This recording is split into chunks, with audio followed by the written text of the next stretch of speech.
Welcome to NWA Cane Corsos podcast, where we talk all things dogs. All right, we back for another show, another special guest, Brother Dion Tuff Key, Tuff Enuff Cane Corsos. What's up, brother? Hey, now, how you doing today, brother? I appreciate you for having me on here, John. Yes, a little sir, nervous at first. I'm saying, let me get the jitters out. I'm Hey, ready to man. go. Hey, man, I still get nervous every show. But once you get into it be all right. You know what I mean? That's good. Just having a conversation. That's all it is. That's all it is. Absolutely. But you know, when you real talk, when you come out on YouTube, you make yourself a public figure. So it is intimidating, and it's good you got the nuts to do it. A lot of them can't do it. A lot of them can't do it. I know some strong men, man, and hey, they like, Joe, I could talk to you on the phone all day, but boy, that's absolutely. You know what I mean? Right. Yeah. So, hey, brother, will you just kind of tell everybody who you are, what you do? Well, my name is Dion Key. Most people around here know me as Tuff. Breed Cane Corsos and South African Boerboels. Been breeding for around 10 years. I've been dealing with dogs all my life. My father used to breed Pitbulls back in the late 70s, early 80s. So I've been around dogs and dog breeding all my life. But I love what I do. I love talking to people. I love mentoring people. I love talking to people to get mentored. I put a lot of time and my love in this. Sometimes it causes a little friction in the household, but we work everything out. Oh, yeah. I tell you what, it's definitely a family affair when you're a dog breeder, yes, too. Yes, it is. Yes, sir. Now, you said a couple of interesting things off top already, being that, you know, this is my first time really just going in depth with you. So you breed Boerboels, too? Yeah, I breed Boerboels. Well, I'm getting into breeding Boerboels. I had my first litter this year. Your first litter, okay. Yeah, I'm gonna have my first litter this year, hopefully soon. Okay, cool. Yeah. So what's the biggest difference in between Boerboels and Corsos? You think? To me, some of the Cane Corso people might get mad. To me, they're just a little bit more confident than a Cane Corso. That's the big difference. It's a size difference always, and I like also for me when I started getting into them, you know, with the ear crop, a lot of people like their puppies ear crop. And if it don't stand right, this and that, you gotta go through a lot of stuff. I figure I get a dog without the ear crop. And also, when people come from Cane Corsos, they always want to say, I want this gigantic Cane Corso. I want a 175-pound Cane Corso, and they don't exist. So I go get them a dog. I go get them a dog they really looking for. Right. Yeah. And so the Boerboel fits more description when people be talking about big. Absolutely. You know? Okay. They do got different size. The vaccine, they got different size. Some of them do got a working class Boerboels that's a little smaller. The ones that I noticed that. Yeah, they got some smaller Boerboels. But my Boerboels nice size. They bigger than my Cane Corsos. But they still, I feed my dogs mostly raw. I do also feed them kibble sometimes, but I try to keep my dogs just a little leaner. Okay. So then the second thing you said off the top that kind of raised my brow, you come up under the pit bulldog. Your dad was a pit bulldog. Yeah, my father was a pit bulldog. He loved it. My oldest brother had asthma. My father retired from the government print office. And him and my mom used to work late nights. And I think my oldest brother was probably like 10. He'd be home with when we was young, he was like 10, 11, and he had asthma. And he'd be home we had 4 brothers. So, you know, the youngest, he was in charge. So my father actually got the pit bull to take care of us, you know, guard the house while he was at home so he could feel safer while he was at work until my mom got there. Because like a time lapse between when he went to work and when she came home. Right. Yeah. Back in, I don't know how old you are, but back in the days, I guess you grew up in the urban area, right? Yeah, I grew up in the urban city. Yes, okay. Yeah. Wait, where you from? We can say it. We're from the hood. I'm from Oxford Hill, Maryland. Okay, yeah. So we're from the hood. Right on the south, pretty much. I grew right on the southeast line, so if I come on my house, walk down the street, cross the bridge, I'm in D.C. Oh, okay. D.C. So okay, cool. Yeah. So it's the hood, but it's like when you grow up there, it's like family. We don't know it's the hood. We don't know the hood until you come out of it. Right. That's true. But it's a lot of love, D. Yeah, a lot of love. Yeah, back in those days, you had a lot of families like your dad and stuff. Your dads ran the street, didn't? Yeah, gangs didn't run the street. Your pops ran that street. You know what I'm saying? They love my father. Yeah, that's how it love was. my father. And my father was a Boy Scout master too, so he raised a lot of people in the neighborhood. Yeah. So I understood that. And there's nothing you said about your dad having a dog to kind of protect y'all. That's what when we come up, the dog was used mostly for alert, you know. You know what I'm saying? Said no if something going on. Not that the neighborhood was dead. All right, we back for another show, another special guest. Brother Dion Tuff Key, Tuff Enuff Cane Corsos. What's up, brother? Hey, now, how you doing today, brother? I appreciate you having me on here, John. Yes, a little sir. nervous at first. I'm saying, let me get the jitters out. Hey, I'm ready to go. Hey, man, I still get nervous every show. But once you get into it be all right. You know what I mean? That's good. Just having a conversation. That's all it is. That's all it is. Absolutely. But you know, when you real talk, when you come out on YouTube, you make yourself a public figure. So it is intimidating, and it's good you got the nuts to do it. A lot of them can't do it. A lot of them can't do it. I know some strong men, man, and hey, they like, Joe, I could talk to you on the phone all day, but boy, that absolutely. You know what I mean? Right. Yeah. So, hey, brother, will you just kind of tell everybody who you are, what you do? Well, my name is Dion Key. Most people around here know me as Tuff. Breed Cane Corsos and South African Boerboels. Been breeding for around 10 years. I've been dealing with dogs all my life. My father used to breed Pitbulls back in the late 70s, early 80s. So I've been around dogs and dog breeding all my life. But I love what I do. I love talking to people. I love mentoring people. I love talking to people to get mentored. I put a lot of time and my love in this. Sometimes it causes a little friction in the household, but we worked everything out. Oh, yeah. I tell you what, it's definitely a family affair when you're a dog breeder, yes, too. Yes, it is. Yes, sir. Now, you said a couple of interesting things off top already, being that, you know, this is my first time really just going in depth with you. So you breed Boerboels, too? Yeah, I breed Boerboels. Well, I'm getting into breeding Boerboels. I haven't had my first litter this year. Your first litter, okay. Yeah, I'm gonna have my first litter this year, hopefully soon. Okay, cool. Yeah. So what's the biggest difference in between Boerboels and Corsos? You think? To me, some of the Cane Corso people might get mad. To me, they're just a little bit more confident than a Cane Corso. That's the big difference. It's a size difference always, and I like also for me when I started getting into them, you know, with the ear crop, a lot of people want like their puppies ear crop. And if it don't stand right, this and that, you gotta go through a lot of stuff. I figure I get a dog without the ear crop. And also, when people come from Cane Corso, they always want to say, I want this gigantic Cane Corso. I want a 175-pound Cane Corso, and they don't exist. So I go get them a dog. They really looking for. Right. Yeah. And so the Boerboel fits more description when people be talking about big. Absolutely. You know? Okay. They do got different size. The vaccine, they got different size. Some of them do got a working class Boerboels that's a little smaller. The ones that I noticed that. Yeah. Yeah, they got some smaller Boerboels. But my Boerboels nice size. They're bigger than my Cane Corsos. But they still, I feed my dogs mostly raw. I do also feed them kibble sometimes, but I try to keep my dogs just a little leaner. Okay. So then the second thing you said off the top to kind of raise my brow, you come up under the pit bulldog. Your dad was a pit bulldog. Yeah, my father was a pit bulldog. He loved it. My oldest brother had asthma. My father retired from the government print office. And him and my mom used to work late nights. And I think my oldest brother was probably like 10. He'd be home with when we was young, he was like 10, 11, and he had asthma. And he'd be home we had 4 brothers. So, you know, the youngest, he was in charge. So my father actually got the pit bull to take care of us, you know, guard the house while he was at home so he could feel safer while he was at work until my mom got there. Because like a time lapse between when he went to work and when she came home. Right. Yeah. Back in, I don't know how old you are, but back in the days, I guess you grew up in the urban area, right? Yeah, I grew up in the urban city. Yes, okay. Yeah. Wait, where you from? We can say it. We from the hood. I'm from Oxford Hill, Maryland. Okay, yeah. So we from the hood. Right on the south, pretty much.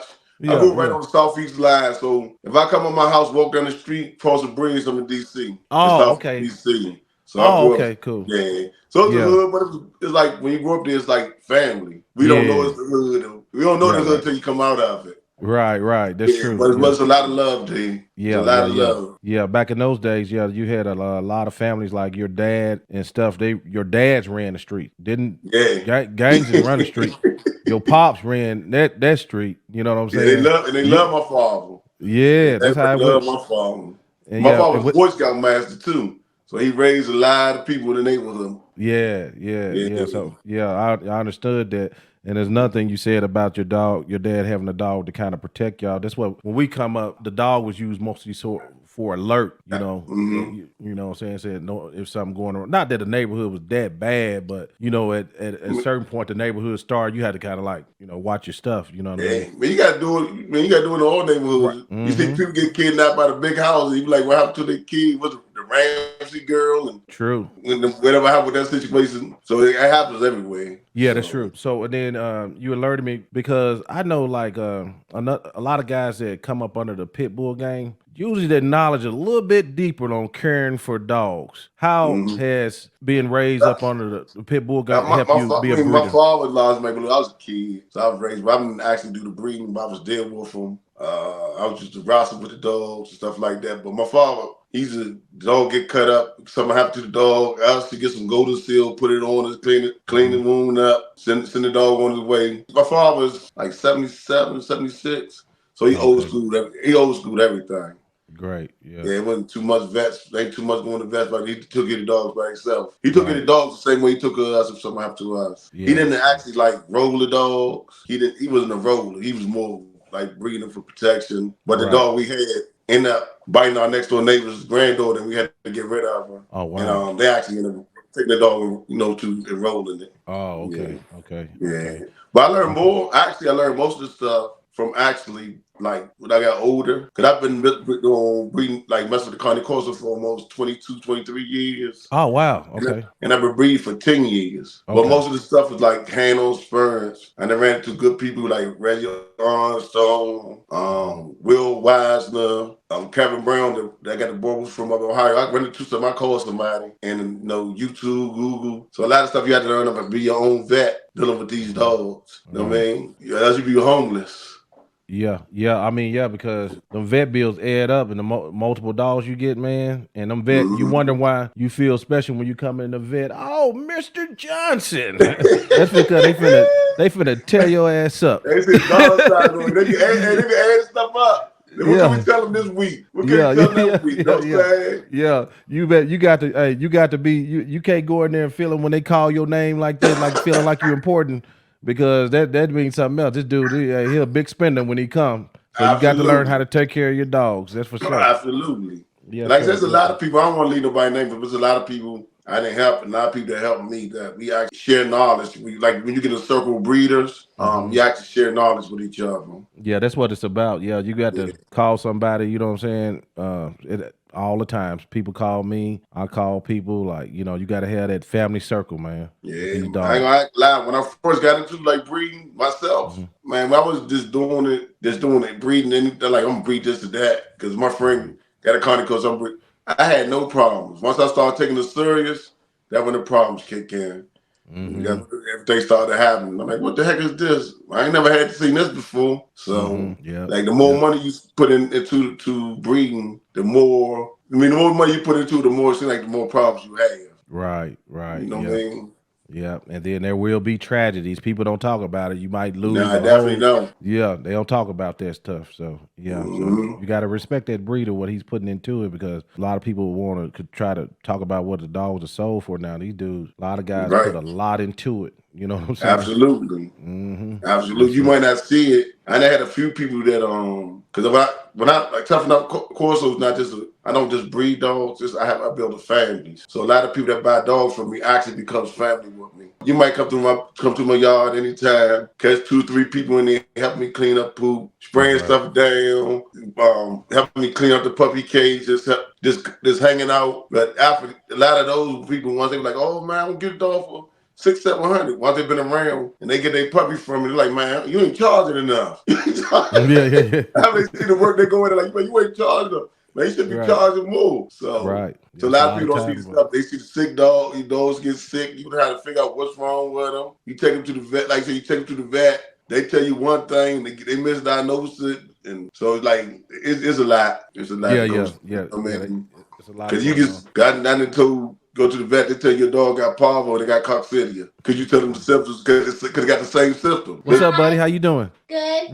Welcome to the show. My name is Adonis. What's up, Adonis? I'm Joe. Hi. Tell them what you doing around here. I help my dad help my dad with the dogs. Oh, that's right. That's right. Help your dad, brother. Plan so we can do it. That's what's up. That's what's up. He's the CEO. Oh, the CEO. Yeah. All right, man. It's a family affair, brother. You know what I'm saying? Yes, sir. You know, my wife handles probably about 85% of it. You know what I'm saying? Man, But you you don't see lucky, her. man. Yeah, yeah, That's yeah. just basically me and him, like I said, my partner. My wife come here, she come cause she be home. She come home like in middle break. She let the mama Hmm. dog out to use the bathroom, stuff like that. She helps Hmm. some, but it's mostly me and him. Yeah. And then See, like I my said, I wife. got a couple other people that I got Tony and Tori. They actually come help me out. I got my Hmm. buddy Dave around the corner. He bought a dog for me. He helped me out. So a lot Hmm. of my customers come and help me out. That's good. Things get tight. We're not actually family. You know what I'm saying? They come Yeah, help yeah, me yeah, out. yeah. Yeah, we go out Right. to eat and everything together. So That's good. What you speaking about family now? I heard something about the. If I get it wrong, just correct me. The Cane Corso Brotherhood. What is that? Connie Corso is a family of breeders. We got they got together and came up with a plan to because we don't want the Connie Corso breed to get like the pit bulls. Where everybody see Connie because first thing you see Connie Corso, they oh my god, they want to run across the other side of the street, this and that. So we came across. We want the community to help the community and to share with the community and to share with the community. Connie Corso. So we want to first of all we get together, we share our knowledge. Like I said, we help each other out. We go out to the community. We do dog walks. We have cookouts. We have where people can bring their dogs out and they can we can talk dogs and share them with dogs. Give them socialize their dogs. We feed people. We got a lot of stuff that we wanted to put in motion. It just we had a couple of trip ups of trying to get everything together, going to everybody's work schedule. Oh, okay, okay. Yeah. And then, so how many breeders involved in this, or is it kind of loose, or is it just select breeders involved in this? We not right now. We have 5 breeders that's concluded. Hmm. There's Reggie Armstrong. Hmm. We got Pure Beauty, which is Evelyn. We got Cornell, who got Explosive Kennels, and then we got Keontae Weber out of Okay, Spanico Carne Corsos. got you, So, got and all of us, like I said, just hard for us to get back together. Honestly, we was on the road. Then when COVID came, COVID just messed up everything. But we trying to get it back on track.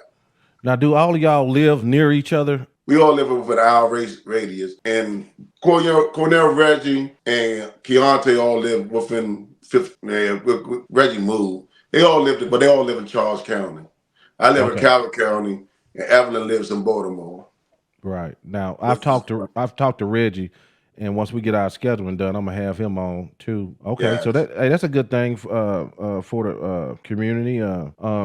Do you have any specific? Do you mentor people? Yes, I mentor people. Okay, okay. Mm. So what does that process look like? Does it if do you take people who buy puppies from you and want to be an inspiring breeder, or do they have to have bought a dog from you for you to mentor them? How does that work? Absolutely. They don't have to buy a dog from me. Don't have to buy a dog for nobody I know. Mhm. I take what I do is take people. I actually start off is they give me a phone call. I talk to them a little bit. They talk to them, and then they come visit, and then they get close on the help. We end up being Mhm. friends like family. Then I ask and shit because you don't have to buy a dog for me to call me, ask me questions. Like even the Connie Corso Brotherhood, we help home dogs that we don't own. Somebody Oh, cold okay. got a problem with their dog. We send them to our boy Triple C Canine Leroy. We send them to Evelyn Cunningham, Pure Beauty Carne Corsos. We send them to different places so they can get their dogs trained. So basically, they come to me, they start talking, they start telling me what their plan is, and I try to guide them in the right way. And I try to tell them what the dog's supposed to look like, how the dog's temperament supposed to be, Mhm. how much it's gonna cost to take care of a dog, how much it's gonna cost to take care of a litter. If I'm having a litter, my dogs are pretty even.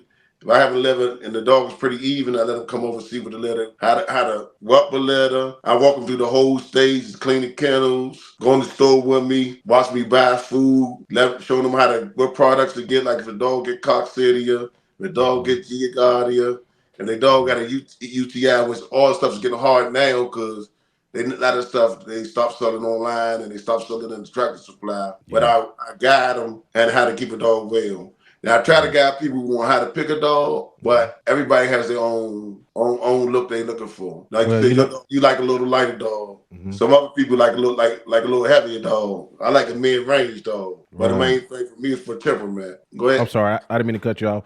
I was going to say a lot of people, number one thing is color, though. Color too. I tell people I don't breed for color. I'm not one of them breeders that, like, if you talk to, I have people come over this weekend because I have a letter now, 5, but from my important letter that I got from Anchor at Palacium. A lot of people come over here, I say, hey, I got a blue. You look for blue, yeah, I got blue, but I say you want to pick the dog that's best for you. You know what I mean? Because you picking the blue or you picking the biggest dog puppy out the litter, and it might not be the dog that's right for you. And also the blue dogs, people get a blue dog and say, hey, I want a blue, I'll call you, I want a Cane Corso, a gray, well, they say blue, gray, blue, Cane Corso with the blue eyes. And I tell them, I say, well, their eyes not going to stay blue, you know that, right? But some people use that as selling points, and that's all they want. I got people that want all black dogs, all black Cane Corso, no white. Then they get one, and later on you see you look like a lad, but you don't say nothing because it's none of my business. That's what they wanted. Or the dog has bad hips, or the dog got shot, temperament ain't right. So it's kind of crazy. Like, also I tell people like the blue dogs, I tell them, or the black dog, they want to buy a dog. Well, I got a black dog, I want a black puppy. Well, I just had a letter. But I can't guarantee this puppy gonna stay black. Because and I know, just like a blue dog, they around 6-7 weeks sometimes the brindle started to come out. You know what I mean? So it's trying to guide people the right way, not to get this color dog, that color dog. Don't get the biggest dog, because the biggest dog might not be the best dog. The run dog might be the best dog, you know what I mean? So might be the biggest dog. So you never know when you get it for a puppy, but some breeds will tell people anything just to get their money. Right. So if you advise a customer, this customer wasn't going to shop with you, but if somebody just say, Dion, man, if I go to a breeder, what should I look for, bro? First, before you buy a dog for anybody, you need to follow them. For anything, follow them. You can follow them on Facebook. You can look at the people that's on their comments, check them out, talk to them, befriend them. Second of all, you need to go to the visit, because there's a lot of, not to talk about people, there's a lot of lazy people out here that won't get off their tail, and they tell you they got scammed. So second thing is go visit their kennel. See how their dog's temperament is. First, number one, see how the dog's temperament is. See how the breeder is, how his attitude is. He friendly, just try to get your money so he can get you out the door. See how clean they keep their kennels. See how they treat their dogs. See how if they dogs, you and me like dog people, so we can tell if a dog happy or not. We can see the dog smiling, they happy, they tail wagging.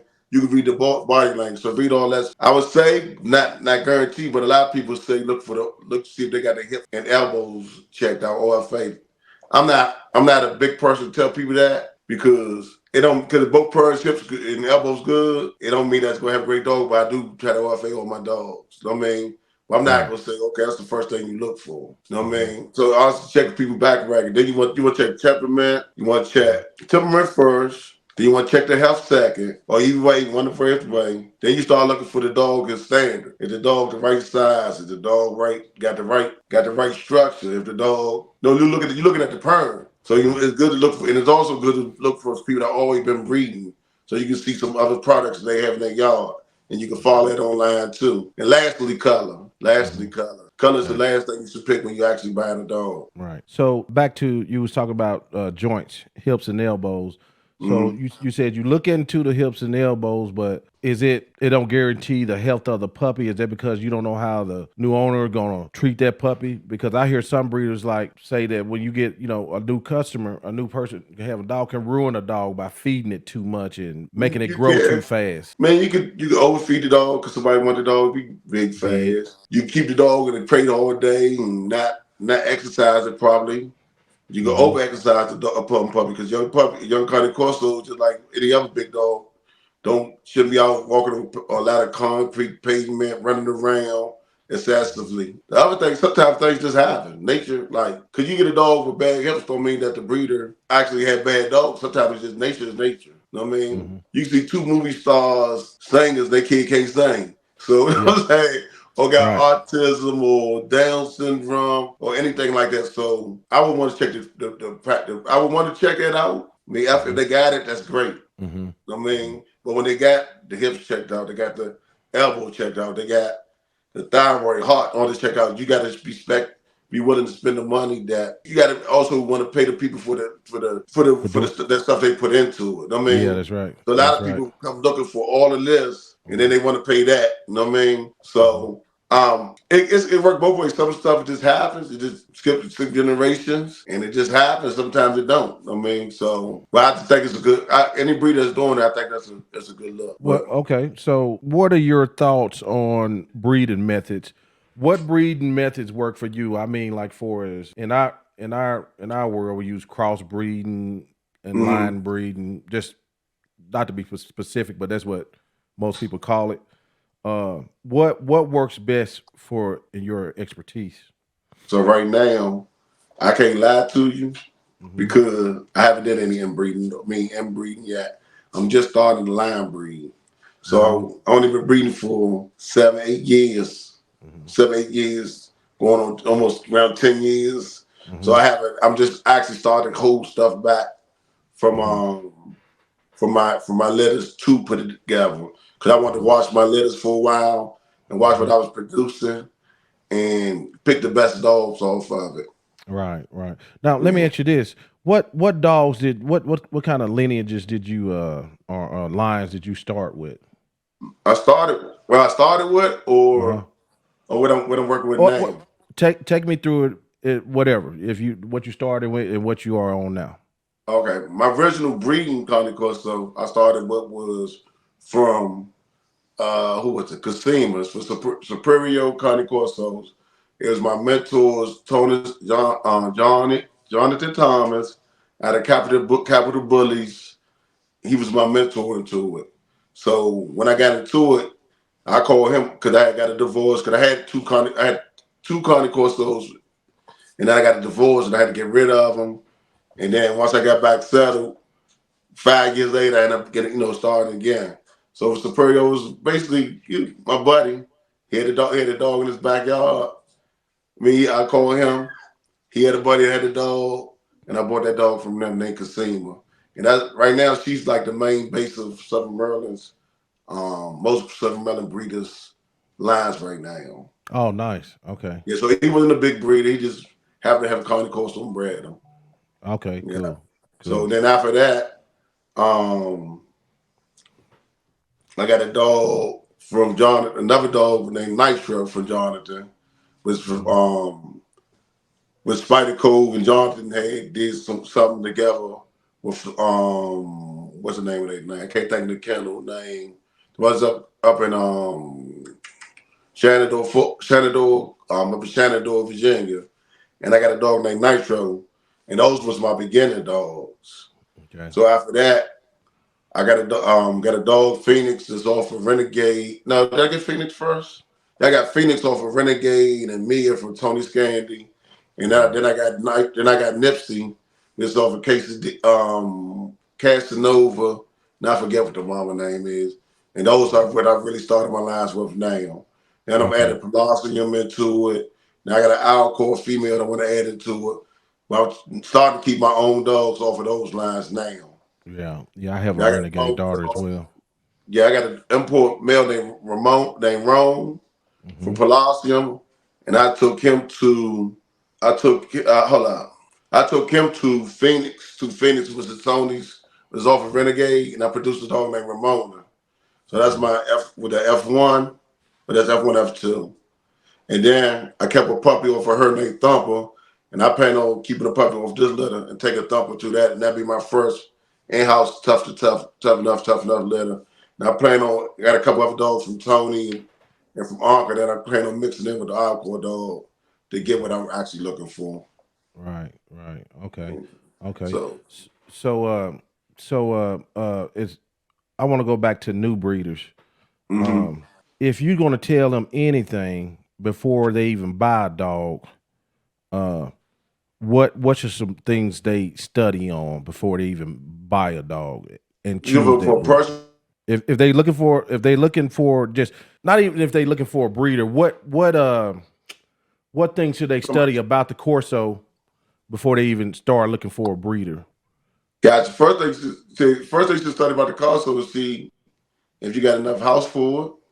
Mm-hmm. Because you need to have that dog need to have space to run. Mm-hmm. And need time. Do you have enough time for it? Do Mm-hmm. you got you actually put it? Because this is a dog that needs to be socialized. This dog can't go in the house, stay in the cage. Then you have enough money to take care of this dog. If this dog gets sick, this dog get hurt, Do you have enough time for that? And are you willing to keep this dog for a lifetime? Because a lot of people buy dogs, and 10 months later they call you and say, "Hey, I can't keep this dog. This dog won't. The dog keep pooping in the house. This dog barking at the neighbors." So first of all, I want to ask them, are you dedicated enough to be able to keep this dog for a lifetime and willing to put the time in? And I'm gonna ask them to study the temperament of the dog. You know what kind of dog you get into. No, this dog is like to be up under you. So you need to know this dog don't want to be outside all day by itself. This dog don't want to be this dog don't want to be in the house in the crate by itself. This dog is a loyal dog. They want to decide, do you have that type of time? If not, don't get a dog at all. That's true. That's true. So how do you feed your dogs? I actually feed my dogs raw. Most of 90, say 80% raw. I bought a grinder. I got to connect with a lady that goes up in Pennsylvania to get like green tripe. I buy beef heart, beef liver, kidneys. I grind it up with like chicken quarters. We also got some guy that sells deer. My guy at Explosive got a deer connect. We get deer. And we grind it all together. And that's how we mostly feed our dogs. If you're not feeding them that, I feed them the purple bag for the value pack. That's what And then we got the stuff, which I like using a lot. Well, I'm getting into the stuff called Joy. And most people haven't heard of this. It's a food called Joy Dog Food. A lot of hunters use it. And that's what my main switch. I think I'm going to end up switching to eventually. Or even I'm going to a nut shop. So that the dog food Joy is some kind of sporting dog food? It's kind of like a sport. It's kind of a sporting dog, like a lot of hunters use. I know it's kind of like a sporting dog food. It's a pretty good dog food. Hot for higher energy dogs, brother. It's for high energy dog. They got different levels, just like any other dog food. Like 24, like 20. But I kind of find out. I used to think 30. I used to think 30, like the higher the protein, they put more weight on your dog, and you give your dog more muscle. It's actually the low, like 24, 20. For Joy, actually, my dog.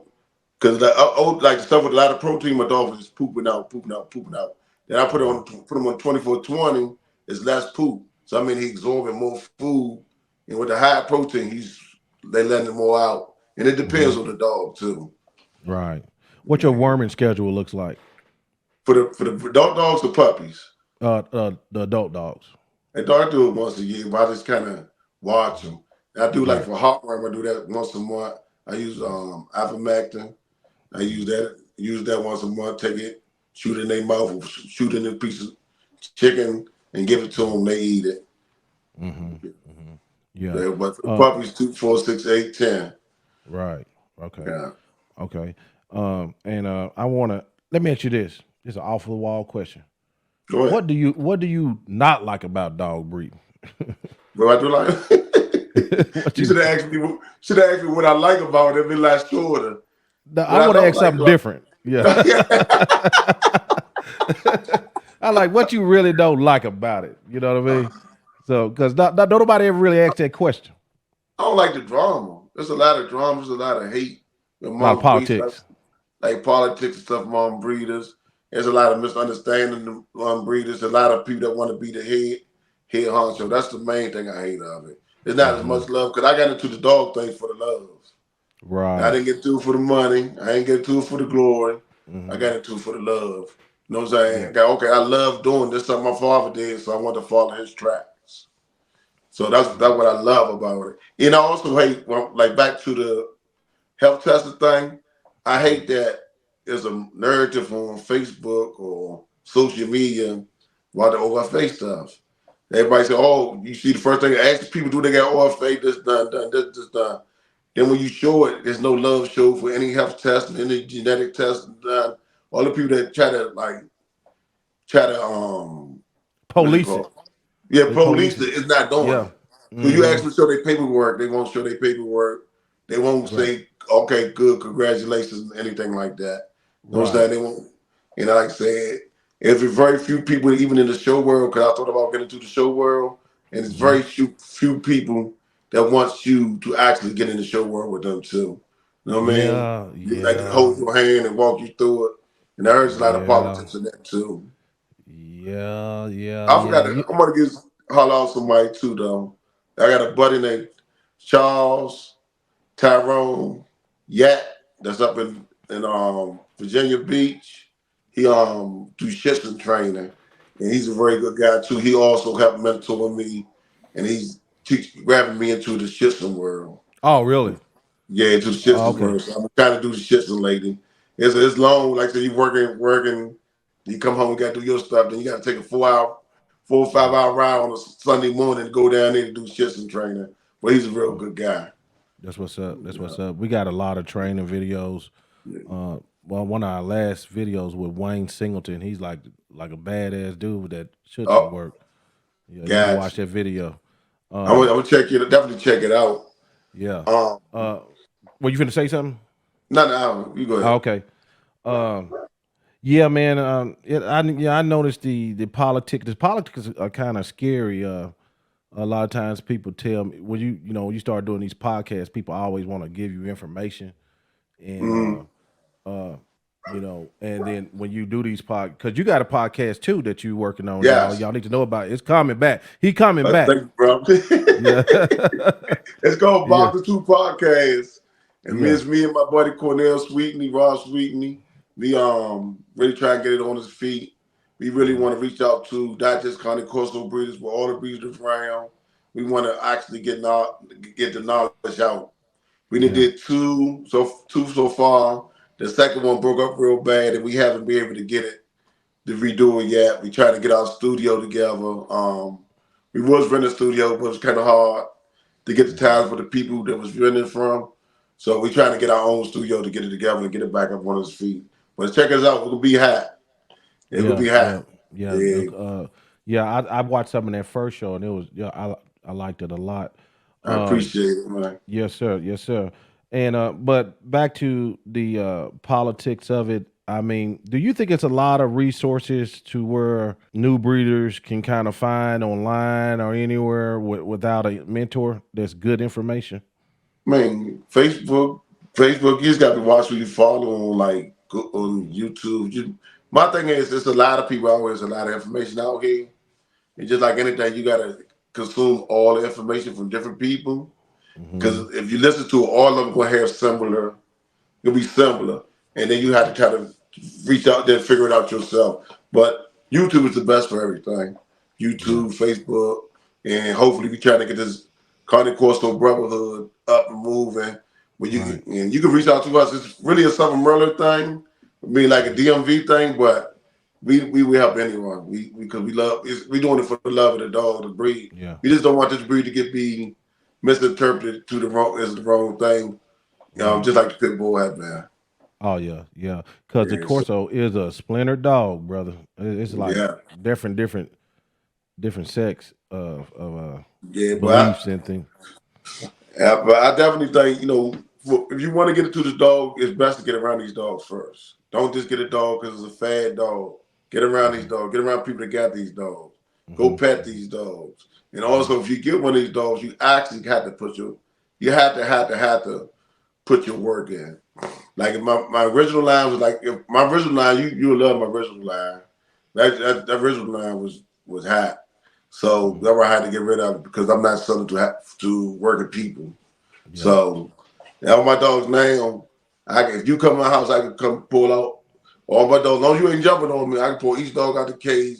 You can pat them, you can walk them, you do everything with them. Hmm. So, and I do that for my customers now. Let them, what dog you want to see? I Hmm. pull it out. What dog you want to see? You want to see this one? What dog? And I pull them out. So now when you get home, I let them know you got to do your work. It ain't just, Hmm. it gonna be easy. So if your dog biting or start biting you or your dog chasing the neighbor cat, that's something that you had done. You can't come back and Right. say that, because a lot of people like to say they get a dog and they don't do the right thing, and they like start blaming the breeder. You know what I mean? But if you came to my house, you didn't pet all my dogs and walked them around the house in the yard, and I put them back up, that means you didn't do your work because all my dogs have solid temperaments. That's what's up. Now, Yeah. your temperaments also had to be, a lot of temperament had to be also put in by the owner, the next owner. Hmm. You know what I Right. mean? Hmm. Yeah, you got to Yeah. put the work into the dog. You got to do it. What I hear this a lot. I have people tell me that like a lot of times I'm a believer in health testing straight up. So But I hear a lot of people say that because it ain't shit to go swab your dog, brother. You know what I'm saying? It's But not. It don't yeah, cost that much. Couple they hundred. don't cost them. Yeah, that's it. But I hear a lot of people tell me like, "No, Joe, man, these people calling that you got to have health testing and to be able to post, and then we show them the health testing and we can't post." Do you think that the health testing moniker is kind of used for a selling point as well, and a divide against some people? What are your thoughts? Because I know you. I absolutely believe it's a selling point, and Mhm. it's and on Facebook and most of the groups are bullshit Yeah. because and I'm gonna be straight up with you because most of the people not health testing. They assume okay, well, NWA Corso been breeding for a while. He's had problems. They won't ask you for your paperwork. They just say, oh, or you might say, oh, Tuff Enuff Cane Corso, that's my friend, so I'm gonna make him a referred breeder. Most of the referred breeders list is bullshit. Can I Hmm. start looking on there because you got a health testing? You know what I Right. mean? So Facebook groups, I would if they got somebody to refer a breeder on there, and you looking for a dog that's health test, ask them to show you the paperwork Hmm. because Hmm. you come paperwork comes with the health test. Right. So if Right. you actually looking for it, but if you actually look for health taxes, also look to have your money right because that person did a lot of work, and that's the reason why you chose that person because the dogs look the way it's supposed to look, the way you want it to look, and they also put the work in to make sure you got a healthy dog. And I'm pretty That's right. sure anybody that's health testing or anybody got a good dog gonna give you a 2 year health guarantee. And if Right. something wrong with that dog, they gonna want it. They gonna do whatever the contract say. As long as you do what the contract say, they gonna do what the dog contract say. We And if your hope so. dog's sick and they find out about it, they gonna call you. They gonna contact you Hmm. because they care about that dog. As long Hmm. as you follow them, they gonna care about their dog. They care about you because you become part of their family. You know what I mean? So Hmm. they don't want no sick dog and stuff. I wouldn't want that on my conscience. Right. So so Right. that's how I feel about that. Like a lot of the groups, they just put in the Facebook groups. A lot of people they put if not half times. It just it's a con and it's a coat, and I don't like that. Yeah, and then too, like just in my little young career of breeding and uh I got business mindset too though. You can't put Hmm. your stocks into the groups because why would you let somebody kind of put a cap on you? You know what I mean?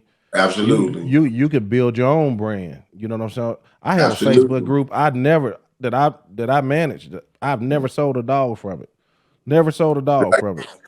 Yeah. So and then some of these Facebook groups charging and shit.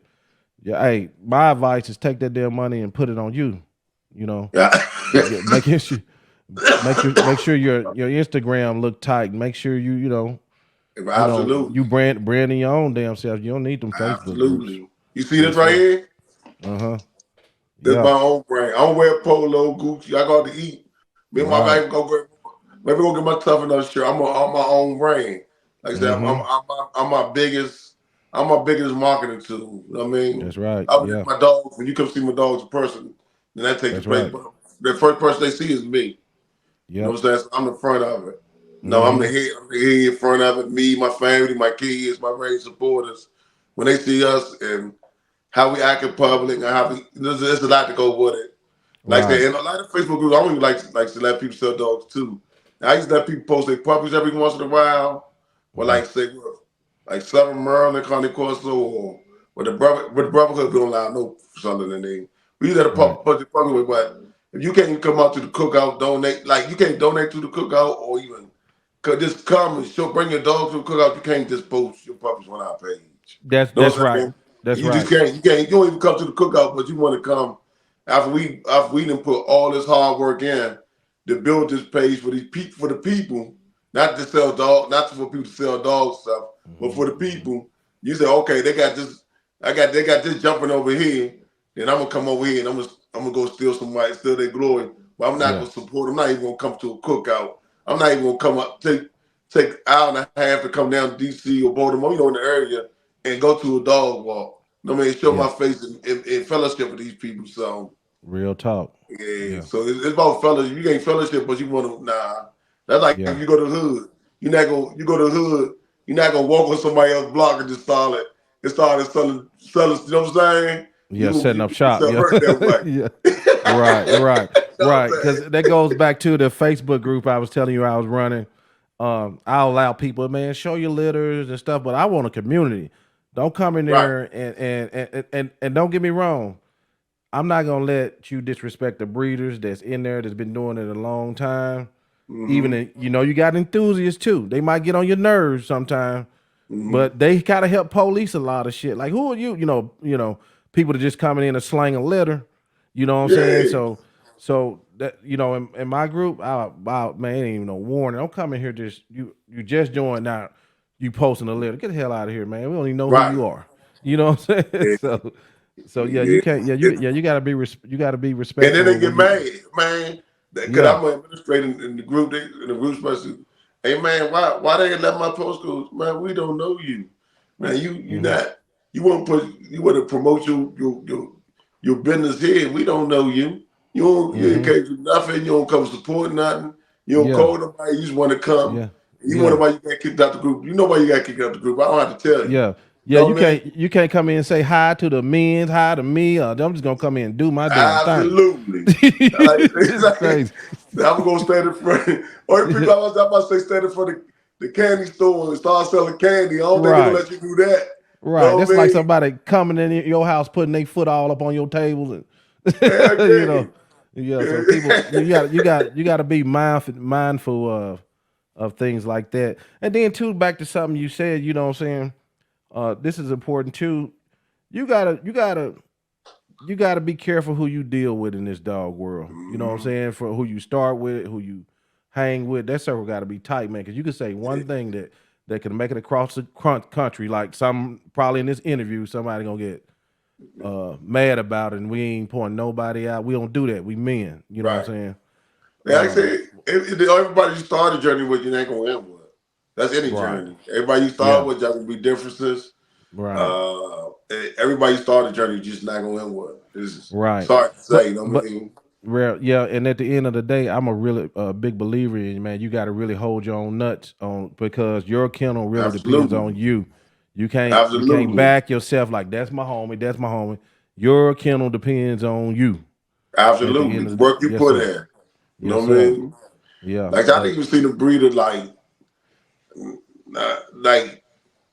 and a lot of people in this breeding game, I guess I don't know, they use social media and this breeding game is like to me it's funny. I didn't see the breeder have a litter problem with a litter and the litter died and they did the GoFundMe. I'm like, where that come from? You know what I mean? what? That's part of something all breeders go through. That was just crazy Oh to yeah, me. oh yeah, Yeah, yeah, I'm yeah, yeah, saying. yeah, If people actually go fund them. I'm like, God damn. yeah. Because you know why? It's when you start on this journey of getting on social media, and some people are good with it, Yeah, very good with it, and it ain't about being a dog breeder no more. It's about being an influencer, and some people right. are really good at this shit. Yeah, So man. They you kept know, like pimping. Kept like yeah, shit, by my money, yeah, or the sympathy, yeah. shit, the Man, church, like, what? Yeah. yeah, yeah. So yeah, yeah. But and every breeder have their followers and everything. But don't abuse your power, because Absolutely. people gonna love your program, Hmm. and people you gonna have some haters too. Yeah. Yeah. Absolutely. Another thing I want to touch on the scams. Oh boy, talk to me. So many people are getting scammed because Hmm. they're lazy. And we're put it straight out there because they're Hmm. lazy or they being cheap. So many people out Yeah. there get escape. Because I tell people, oh man, come check my dogs out. Come check my, how many man, come check my dog. That's too far. You live 45 minutes away. You live an hour and a half away. I travel all the way to see Tony. From me to Tony is Hmm. about 7 hours. I've been down there one week and came back, turned around week and we got another dog. I already go see Dirk. That's like 9 hours from here. So I traveled to go see my dogs. I went to go see my buddy. He's not breeding Borvals no more.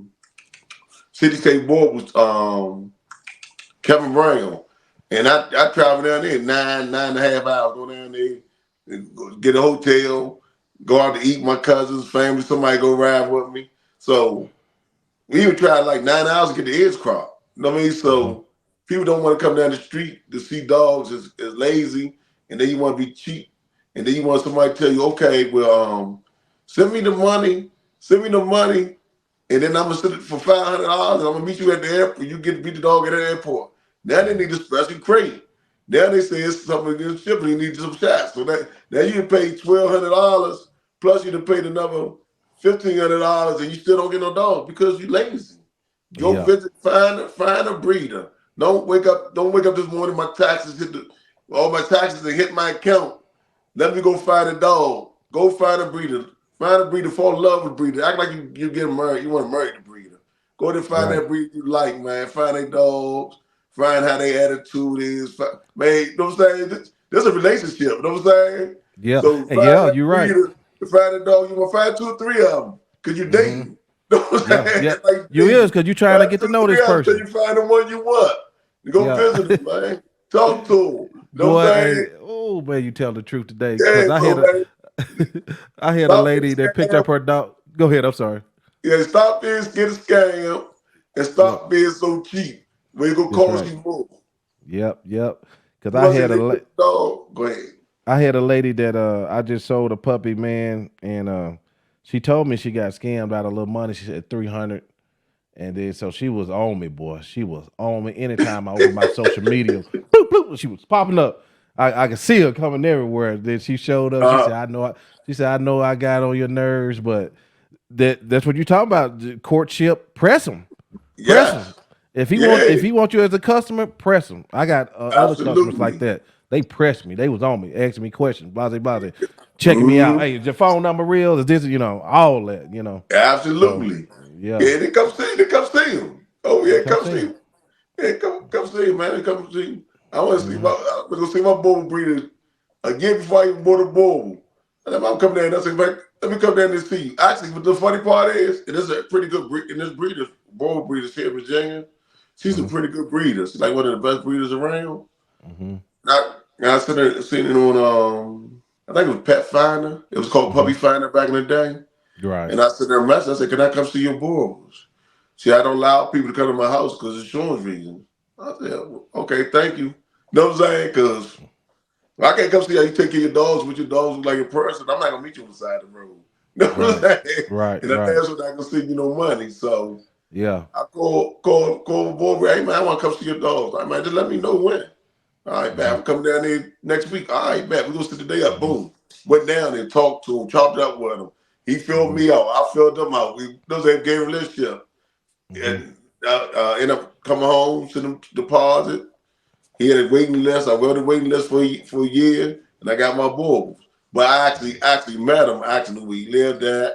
I'm saying I actually got to meet his dogs. I mean, I actually got it, like a little vacation. So yeah. So sometimes you just gotta look at that stuff for a little vacation. You, your wife, and kids hop in the car and go see a city somewhere. Go see a city somewhere. Get something to eat. Get a hotel. Visit a breeder. You know what I'm saying? You might find the one that's good for you.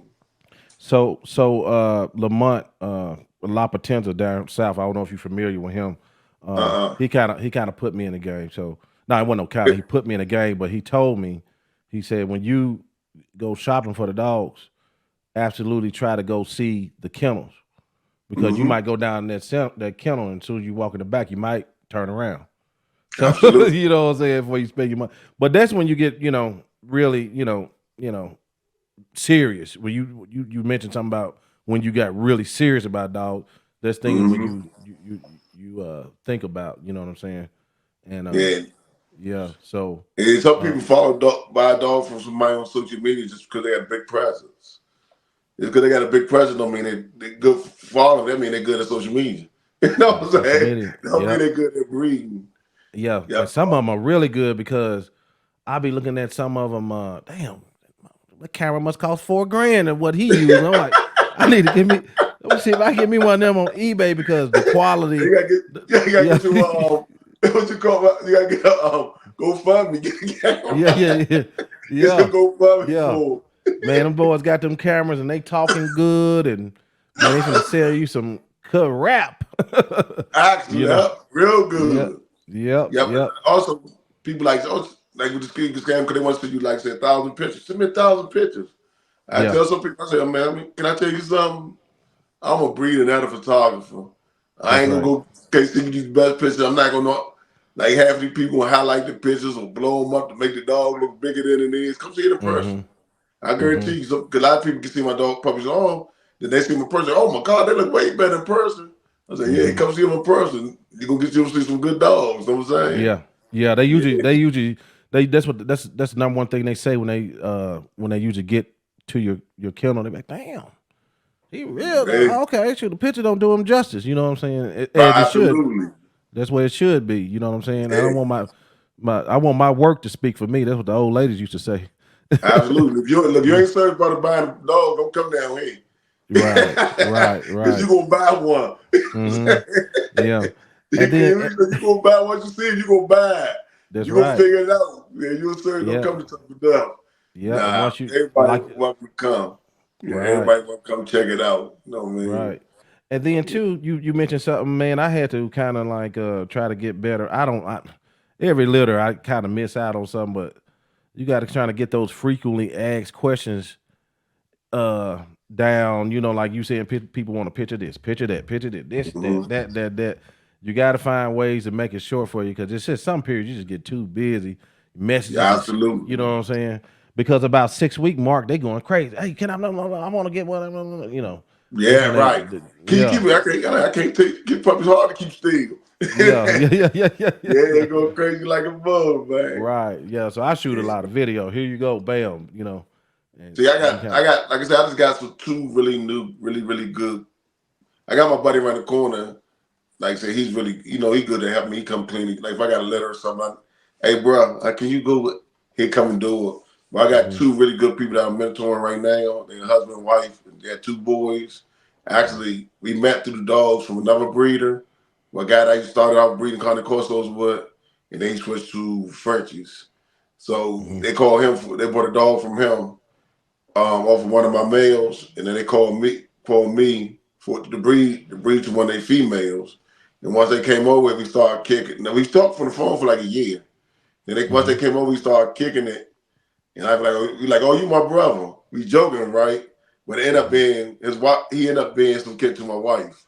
But they come home, come home sometimes. They clean the kennels up. They come mess with the dog. His wife, they trying to get their own kennel stuff going. But his wife, I'm ready to hire her as one of my do some of my administrative work because doing the paperwork sometimes get to be hard. Taking pictures don't get hard. Posting on, she gonna start posting the dogs on different websites and stuff. Cause sometimes it's be hard for me. I just go to work, come home, try to work with the dogs, try to feed them, try to get them clean, try to make sure everything's straight. And sometimes administrative stuff get in the way. You know what I mean? Yeah. I mean, because it is running a business, brother. I don't care what nobody say. It's running a business. You know, if you look at it any other way, you're in trouble. You know what I'm saying? Because you can't have the mind of like a fur mom or fur dad when it comes to this. You know what I mean? Absolutely. And it's heartbreaking. Sometimes stuff get heartbreaking in here. Sometimes, like you lose a puppy, man, you be heartbroken like a bug, but you got to learn how to hide. You got to keep moving. You know what I'm saying? And you notice too. You know what I'm saying?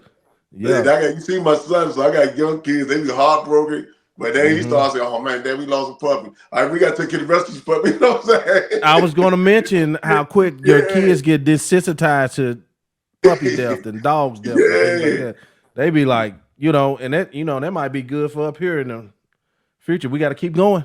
You know what I mean? Absolutely. Yeah. It'll be heartbreaking with them, too, because he put so much time. My kids put so much time, which mainly my son, put so much time in with the puppies coming in, laying in welcome marks with them and playing with them and this and that. And when they leave, he used to cry. Every time I leave, he'd cry. Them can't keep them old, buddy. Yeah. And then them kids help so much with the stimulation and all that touching. I ain't got to do it. Then my kids will just That's touch what they them up. do, yeah. Yeah, man. Yeah. And I so come that to the puppy be box, they good. look at me, then they go to him. Right. So how many litters you got down right now? This video will probably air pretty soon. I had one litter left. One litter Okay. available right now. How old are they right now? They 4 weeks old. Okay. All And right, that's my guys. import litter. That's my double up on Arkansas. Off also on one side, Black Mama on the other side, from Colosseum. So both of the perms were imported in from Romania. Also was over the Bocce line. Oh, the bocce line? You got some of that bocce stuff. Okay. Yeah, that Bocce. That's that good blood. That good working blood. Yeah, you try to tear some shit up. Yeah. But man, the temperaments are so even. They so willing to please, Joe. They Oh, just really? want to please. That's all they want to do is please you, man. I heard some good stuff about them from some really good breeders. Yeah, Reggie that put line. the Bocce line. Yeah. Reggie put one of the Bocce. I love it. Yeah, I love cool. it. But yeah, I'm like I said, I'm wondering. Eventually, I got 6 years left before I retire, and I'm thinking of diving a little deeper into it. Okay. I'm just doing hobby stuff, man. Just loving what I do, man. Yeah. Okay. Right. Yeah. Well, brother, I think that I don't want to get everything for you now because when y'all get that podcast back running, I want to do some simultaneous shows with y'all. I'm damn sure, man. I appreciate you having me on, man. Yeah. So, would you tell the people how to get in touch with you? My name is Dion Tuff Key, known as Tuff. You can get in contact with me on Facebook at Tuff Enuff Cane Corso or Dion Tuff Key. You also can get contact with me by phone 443-771-7424. I'm also on Instagram as Tuff Enuff Cane Corso. We little hobby breeders, so we don't have puppies all the time. We have puppies from here to there. But I also can help you get in contact. If I don't have anything, if we have a village, I can help you get the best Cane Corso as possible from one of my partners. Hey man, yeah, you got see this is what kind of dude you want to fool with. You know what I'm saying? I ain't got it. I'll show you somebody else that got it. You know what I'm saying? Yeah, I got a customer that just she had my bad. I know it's about to end, but that's all right. Go ahead. I had a customer that bought a dog from me named Melissa Thomas. That's somebody you need to interview too, because she's real good. She do training. She bought a puppy from me, and the puppy's real good. She got the dog house trained because she's a trainer. She had to do professional dog training. She got the dog, got a rally title. The dog 2 months old, got a rider title, got a point. It got been through a lot of shows, training, and she bought a puppy from me, and she was showing it, but the back was a little bit higher than she liked. She had all the health tests, everything passed. So she came to me and said, Dion, I want to get rid of Zori because XYZ. She's a great dog, but I'm looking to show, and that's her because she was a show handler. She's the first time owner handler, show handler. I said, well, to be honest with you, I sell to good dogs to pet home families. So if you're really looking for a show dog, go to Tony's Candy. This is information. He gonna lead you the right way. You know what I mean? I'm gonna show you to a show because you really looking for a show person. You need to actually deal with a breeder that actually do shows. You know what I'm saying? So I don't come to a hobby breed looking for. I mean, some hobby breeders probably do show dog, but I actually go to somebody that actually knows something about shows that really can lead you and guide you the right way. That's right. You know what I mean? And with you saying that, we talked about politics and dogs and stuff like that. Let me mention a couple people that they might get on me about. Man, be calling my name online, but I'm gonna tell you a lot of people, a few people that really helped me offline. It's Lamont La Potenza, Tony. Is that the guy about the German Shepherds that watched his video? No, German Shepherd. No, he's the one. His show is called Cane Corso, Your Family Protector, and he's holding a Corso out in the front. So him, Tony Scandy helped me out a lot. A lady named Robin when I have questions. A show dude I just got really in touch with. Ronald Trent been very helpful for me. And about two or three Italian brothers.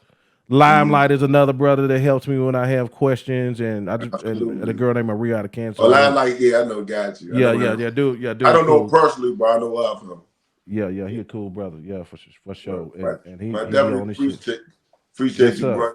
Yes, sir. Now we brothers, so that's right. But I got one more question that I usually ask everybody. It's like a staple question.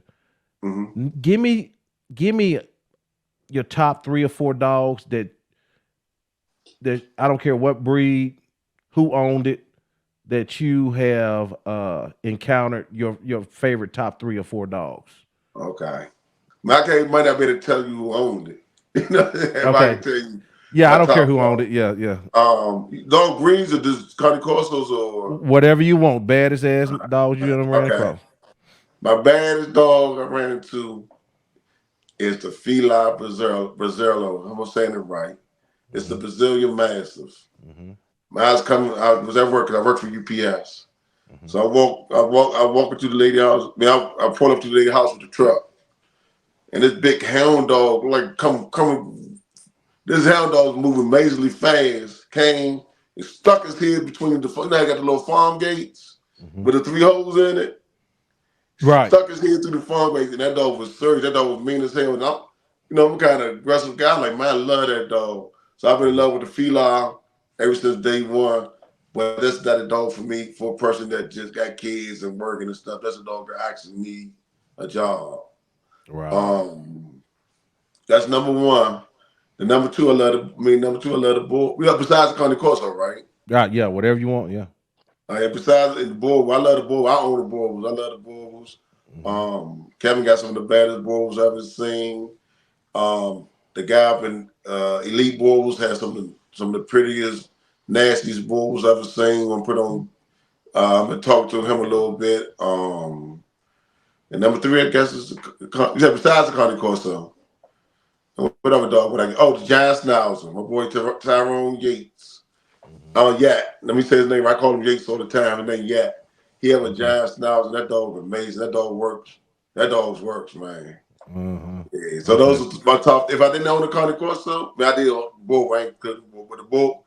Right in there with the Cane Corso, when I had the time, I would get either a Fila or I get a Giant Schnauzer. Okay, cool. And if I could take the bull I'll replace that with the Malinois. Malinois, yeah. Okay. Yes. Gotcha. All right, ladies and gentlemen, Dion Tuff Key. Thank you, brother. Thank you, brother. Appreciate you. No Talk problem. to you soon. Yes, sir. All right. And that wraps up another episode of NWA Cane Corsos. Thank you for being a part of our Cane Corso community. Remember, you can stay connected with us beyond the podcast.